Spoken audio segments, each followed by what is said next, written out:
So today we are very fortunate to have Dr. Tracey Ritchie from earthday.org with us to share about their new climate literacy initiative. And it's all yours, Tracey. Thank you. Thank you so much, Mark. And thank you everyone for joining, especially those in the States who I know are preparing for a big meal tomorrow. But grateful for this opportunity to talk to ECOS again. I think we did a webinar months ago now, probably in the lead up to Earth Day 2020 and the 50th anniversary and all that was to be back in April when we had some big plans for Earth Day 2020.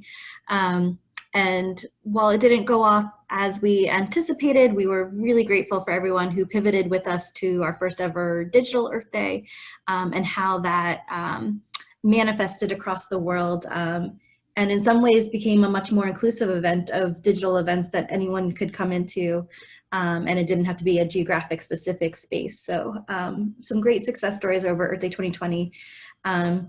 We then pivoted to a huge focus domestically in the United States on Vote Earth and some voter registration and voter education initiatives. But I have to say right now our main focus and what will be our main focus for quite some time is our climate literacy campaign that I'd like to share with you today. I'm going to go ahead just because once I get into my PowerPoint, I will lose my chat box and everything. So I'm throwing our campaign page there into the chat box that has all of the information I'm going to share with you today. All the other links can get to our website from there. So feel free to explore that during or after the presentation. But I'll go ahead and share my screen. And I put a little PowerPoint for everyone together.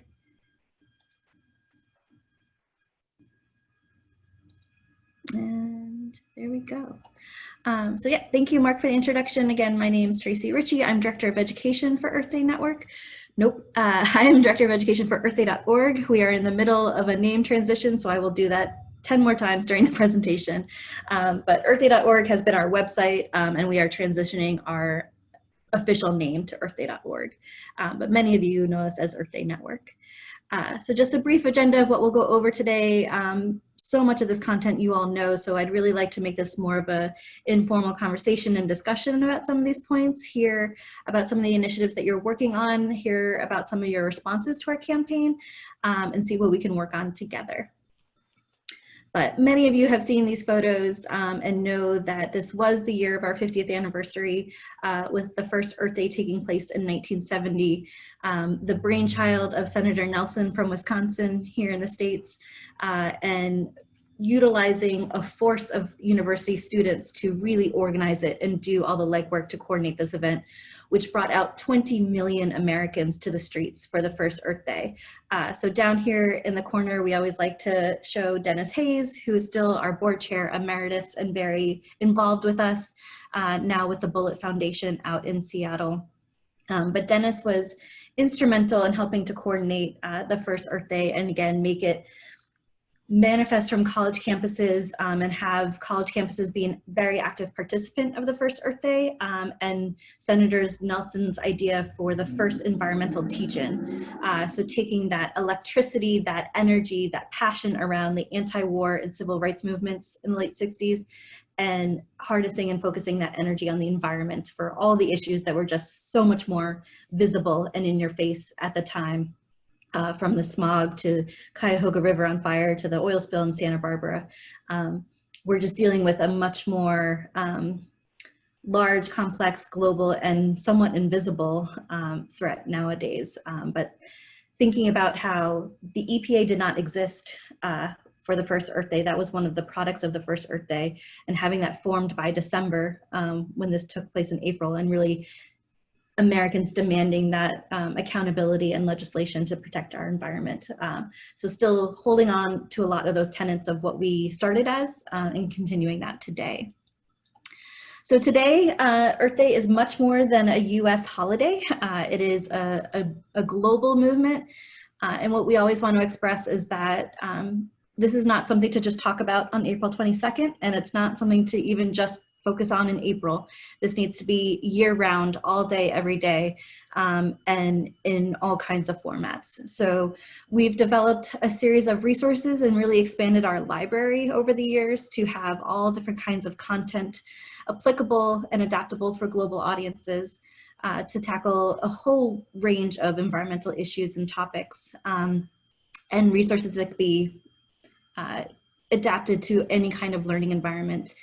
We were also very mindful this past year to adapt everything to virtual settings, especially the teach-in model that I mentioned for the first Earth Day.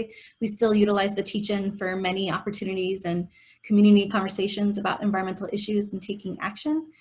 So making that adaptable and have people structure it in a virtual setting.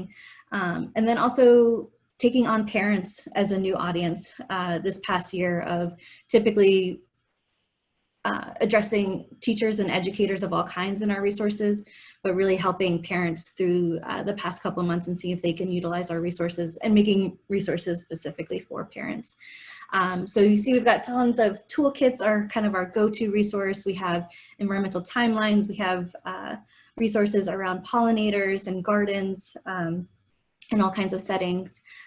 We also have a program called Earth Day Schools, where schools can register to be an Earth Day school and just really commit to doing something for the environment and climate literacy.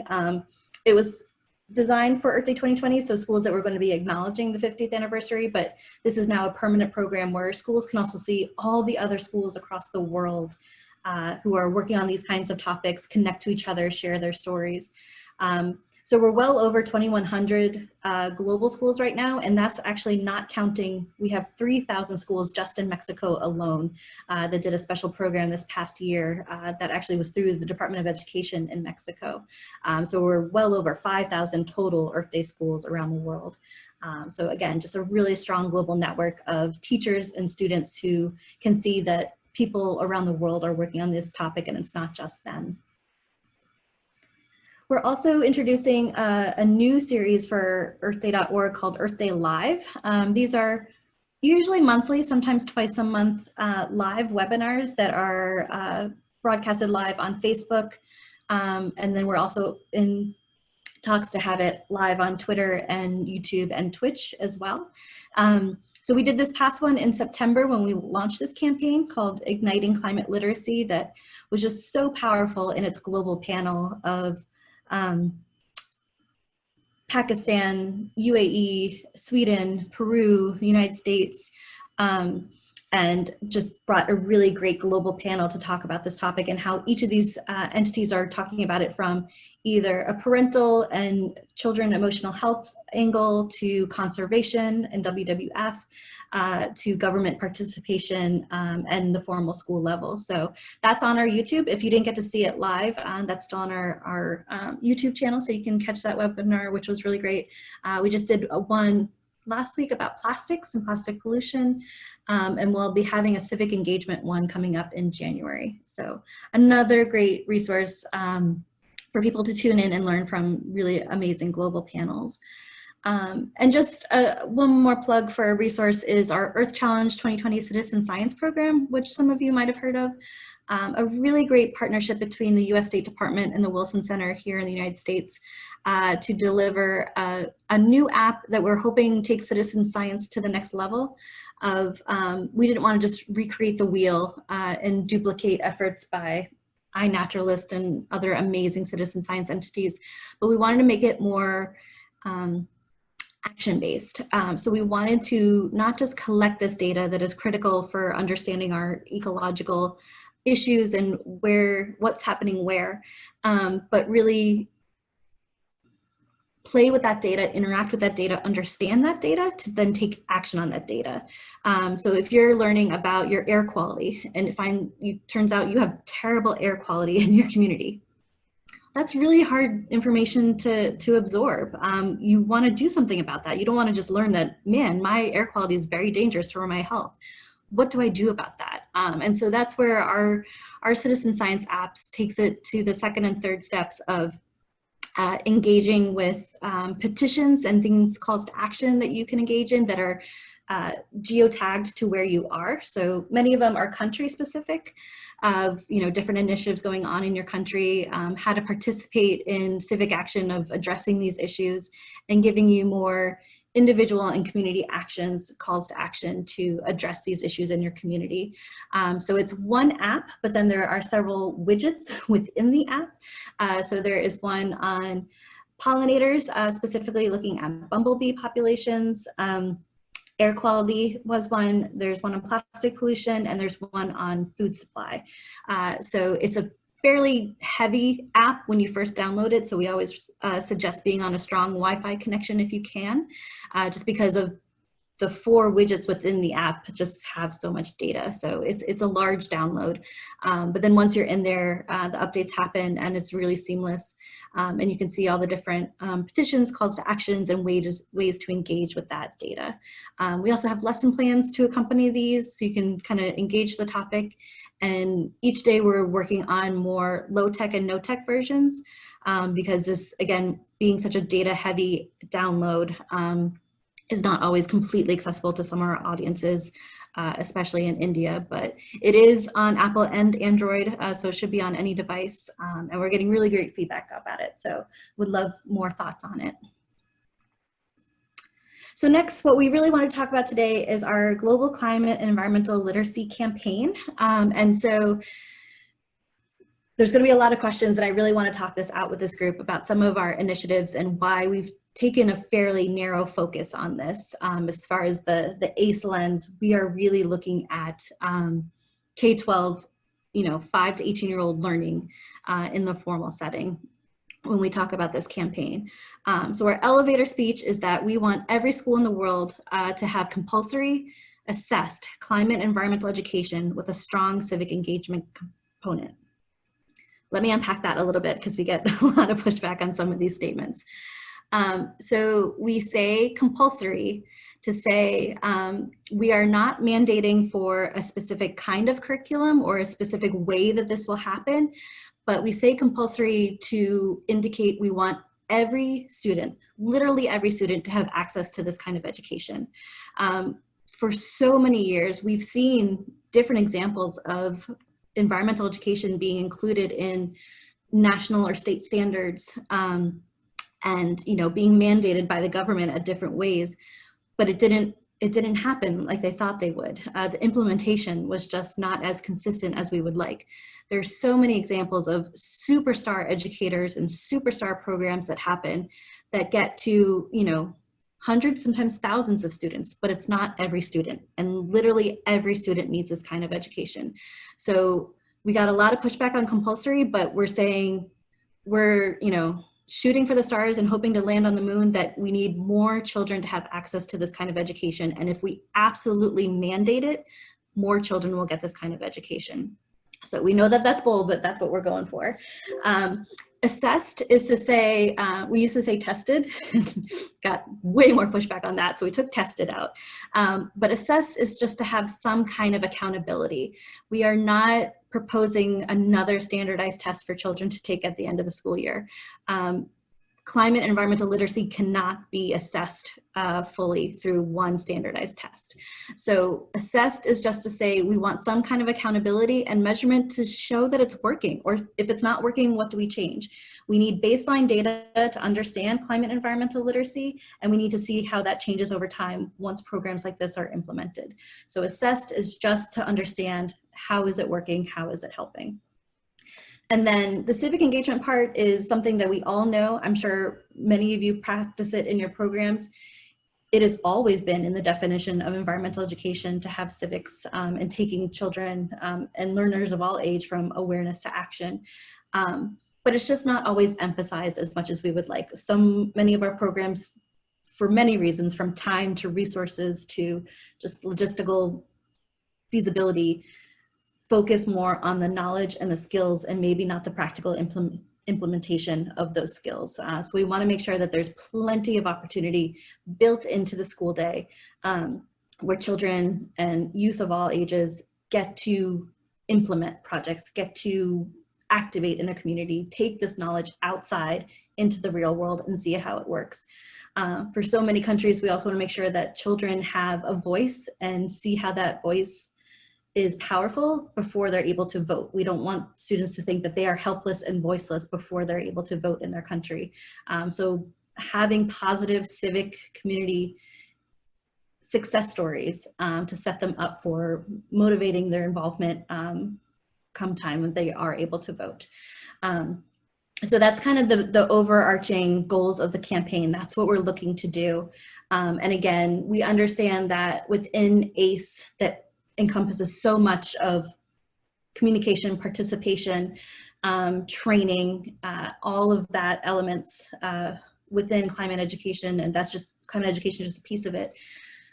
Because that is so big, we wanted to take a fairly narrow lens on this to see what we could do to make a difference now. We think that education has just been completely overlooked as a solution to climate action.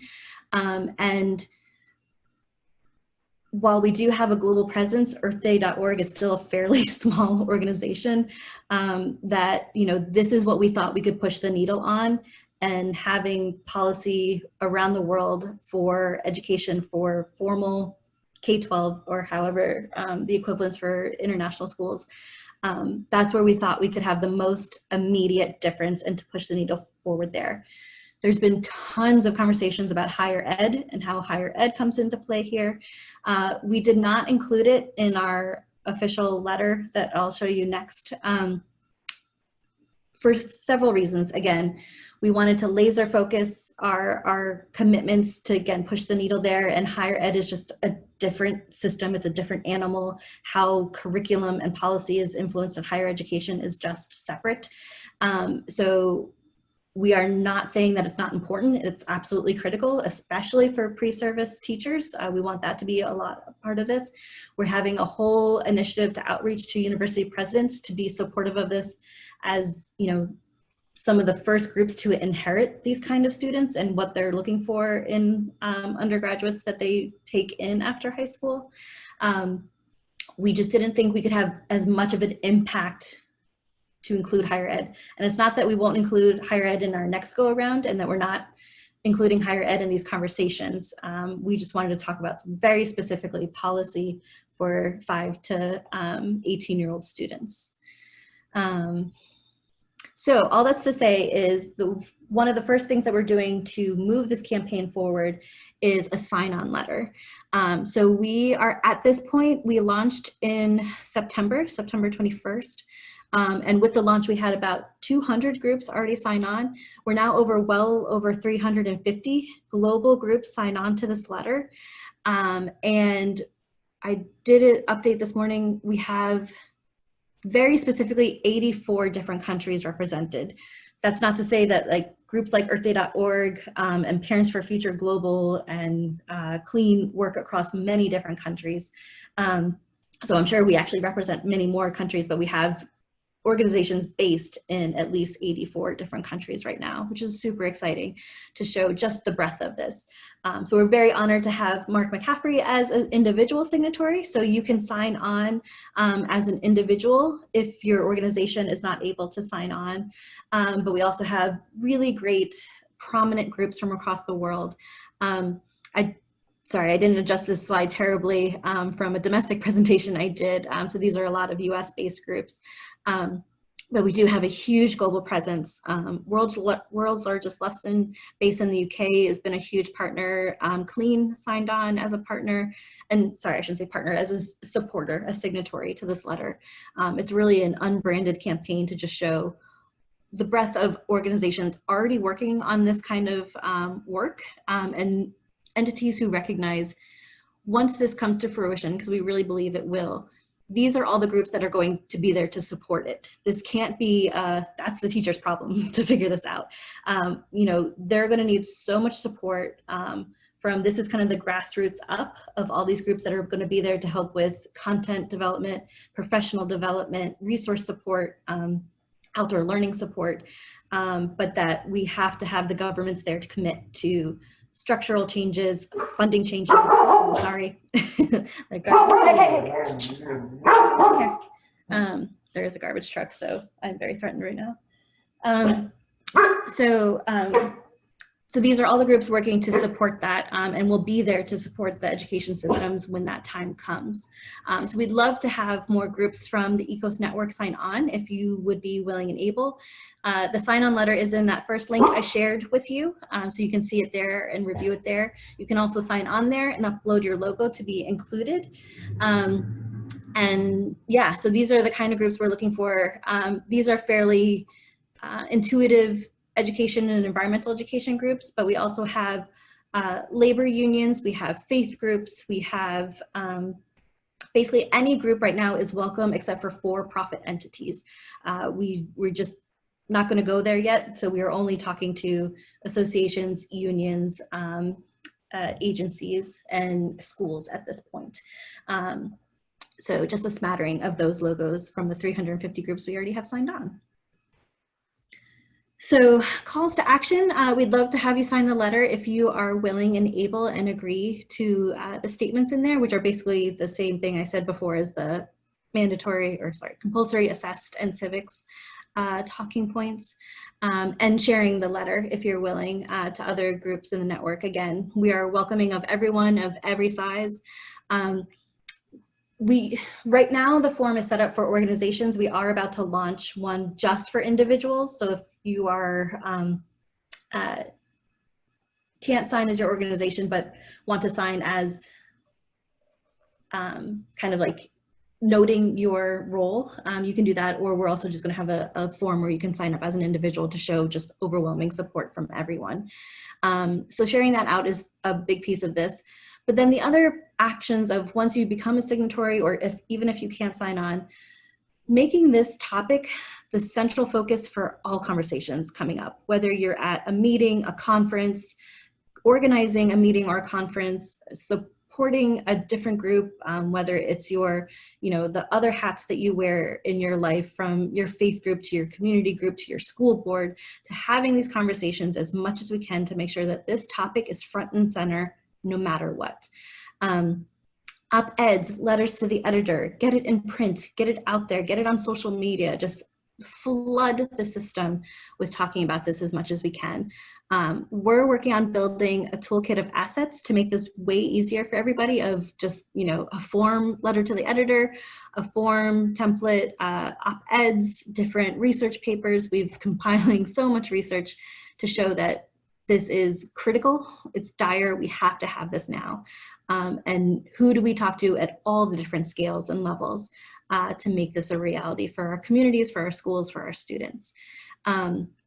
We're trying to make sure that it has a very strong emphasis on the circular economy, to green jobs, to a green future, taking all the different standpoints of whatever your motivation is to have this. We want to be able to supply you with the talking points to make that possible. Again, we want to make sure that we center this around equity and access for everyone to have this kind of education. We want to make sure that the funding structures are in place to make this a possibility. And one thing I guess I didn't really convey is that the letter itself is addressed to Executive Secretary Patricia Espinoza, and we're trying to have much of this manifest at COP26 in Glasgow next year. So a lot of what we're working on right now is to have countries updating their NDCs to make sure that ACE is a strong component in that, and that, again, we have the climate education piece emphasized within ACE for their NDCs. We're looking to have some kind of formal announcement at COP. We're trying to make sure that this is not just a side event topic or just something off to the side. We want this front and center at COP in Glasgow. So having some really high level conversations with the Italian and UK governments to see what we can do at COP. There's 100 conversations going on right now about what's going to be in person, what size they're going to allow into the different countries with another spike in COVID right now. We're still a good ways off, but so much planning has to happen now. I think Madrid is a little hesitant with the pre-COP about just how big the event can be. I'm sure Glasgow is equally concerned about how, can they handle an event of 30, 40,000 international representatives coming in? Will it be smaller? We just don't know the answers to that yet, but excuse me, we are trying to make sure that this is front and center at COP26 next year in Glasgow and at the pre-COP in Milan. So in addition to what we see happening at that main international stage, these are different things that people can do at the local level to engage with their communities and their audiences, and just making sure that it's a topic front and center everywhere. And again, you know, our teach-in is our go-to community activation model. So we have tons of resources to help you with that. But just making sure that, again, we're having these conversations, that they are inclusive with communities most impacted by these issues, and that we're doing everything we can to have students and youth all have equal access to this kind of education and resources. So from there, this is my contact information. I'm happy to follow up with anybody and any individual groups. So again, about kind of unpacking that first sentence and those statements and why we have chosen to do that. We wish we could, you know, change the entire education system for everyone and change the entire world. We're trying to bite off the pieces that we can chew, still not even having enough resources to do that. So we understand that not everyone is like 100% perfectly feeling their role in this, but we want to make sure that everyone does feel a sense of agency here and can help work with this effort. Excuse me. But happy to have any follow-up conversations with any group that would like to talk about this more. Our main website is earthday.org. This campaign is kind of front and center there, and I had the campaign page there in the chat. Following us on social media and how we're going to share out a lot of the signatories of, like, once you're signed on, making sure that we're cross-sharing resources and efforts, because again, this isn't something that Earth Day Network can do on our own. This is only going to happen with this global support of everyone working together. And I think that's been my most favorite silver lining of this whole epidemic, is just seeing how everybody has been so collaborative, and that spirit of working together is so prominent. Of, we can't do this on the own, or anyone on our own. We're so strapped for resources. You know, so many of us have been impacted by donors just drying up or allocating resources to COVID like they should. Education is, I'll say it, a hot mess right now for everyone, of just how we're dealing with education and educating our students virtually, hybrid, in person. There's so much work that needs to be done, and we have to work on this together. So I'll leave it there. I'm sure there's questions. I thought I saw things popping up in the chat. But yeah, any initial reactions or questions or pieces to talk about? Great, thank you, Tracey. Very